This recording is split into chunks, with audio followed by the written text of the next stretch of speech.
Break के बाद आपका स्वागत है। चलिए सीधे तस्वीरें आपको दिखाते हैं जहां मिल्कीपुर की लड़ाई पर सीएम योगी की चढ़ाई। सुनिए क्या कुछ कह रहे हैं।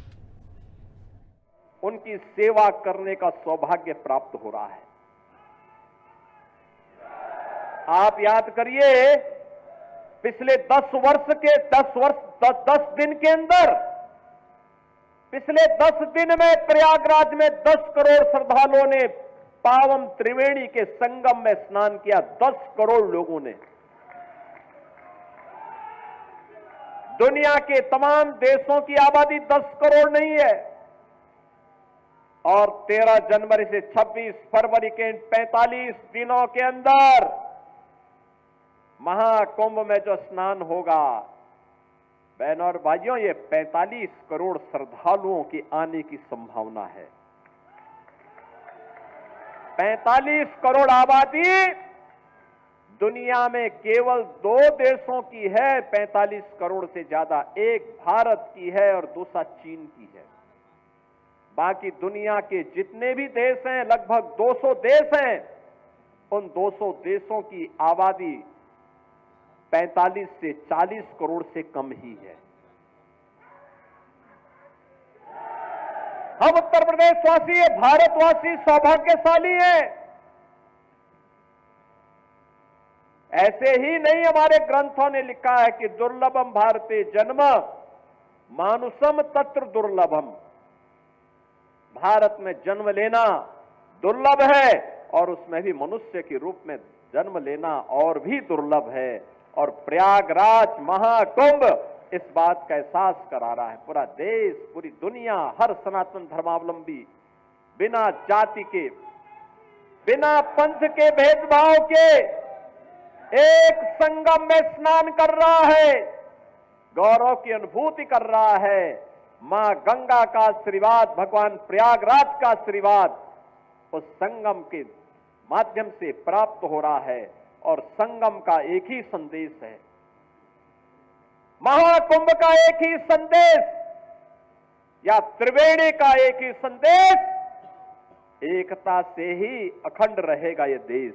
एकता से ही अखंड रहेगा ये देश। बहनों और भाइयों, एकता के मार्ग में सबसे बड़ी चुनौती है जातिवाद, सबसे बड़ी चुनौती है परिवारवाद। और आज उसी परिवारवाद पर प्रहार करने के लिए मैं आपके पास आया हूं। उसी जातिवाद पर प्रहार करने के लिए मैं आपके पास आया हूं, आपसे अनुरोध करने के लिए, आपसे अपील करने के लिए। आपके विकास में बाधा है ये परिवारवाद और जातिवाद की राजनीति। आपके विकास में बाधा है ये बांटने की राजनीति। आपकी आस्था के साथ खिलवाड़ है परिवारवाद की राजनीति और जातिवाद की राजनीति। ये जातिवाद की राजनीति वे लोग कर रहे हैं, ये परिवारवाद की राजनीति वे लोग कर रहे हैं जिन्होंने केवल और केवल अपने परिवार की चिंता की, जनता जनार्दन की चिंता नहीं की। किसी दलित, किसी वंचित, किसी पिछड़ी जाति के व्यक्ति का, किसी का भी इन्होंने कभी उत्थान नहीं किया। याद करिए, अयोध्या जनपद का ही पुराना जनपद है अंबेडकर नगर जनपद। इसी से अंबेडकर नगर जनपद बना। और जब ये पुराना जनपद अयोध्या था, तब इसी जनपद में पैदा हुए थे स्वर्गीय राम मनोहर लोहिया जी, डॉक्टर राम मनोहर लोहिया। लोहिया जी ने एक बात कही थी समाजवादियों के लिए। उन्होंने कहा था, संपत्ति और संतति के चक्कर में जो पड़े वह समाजवादी नहीं। आप मुझे बताओ, ये आज के समाजवादी तो संपत्ति के ही चक्कर में ज्यादा पड़े हैं। जो प्लॉट खाली है वह प्लॉट हमारा है, उस पे सब जगह इनके झंडे लग जाते थे। जगह जगह झंडे लग जाते थे, कब्जा कर लेते थे। इनका झंडा अपराधी और माफियाओं को बचाने के लिए था।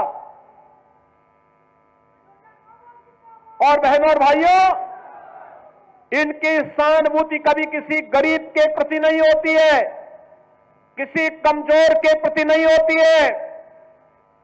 ये लोग उस हर कार्य का विरोध करते हैं।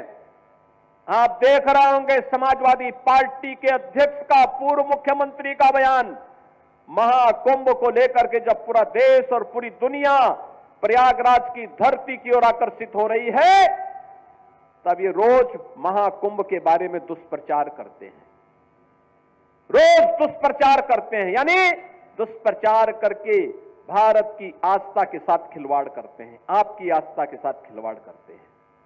याद करिए 22 जनवरी 2024 को जब अयोध्या में आदरणीय प्रधानमंत्री श्री नरेंद्र मोदी जी के कर कमलों से 500 वर्षों का इंतजार समाप्त हुआ और प्रभु रामलला अयोध्या में विराजमान हुए, समाजवादी पार्टी ने तब भी विरोध किया था।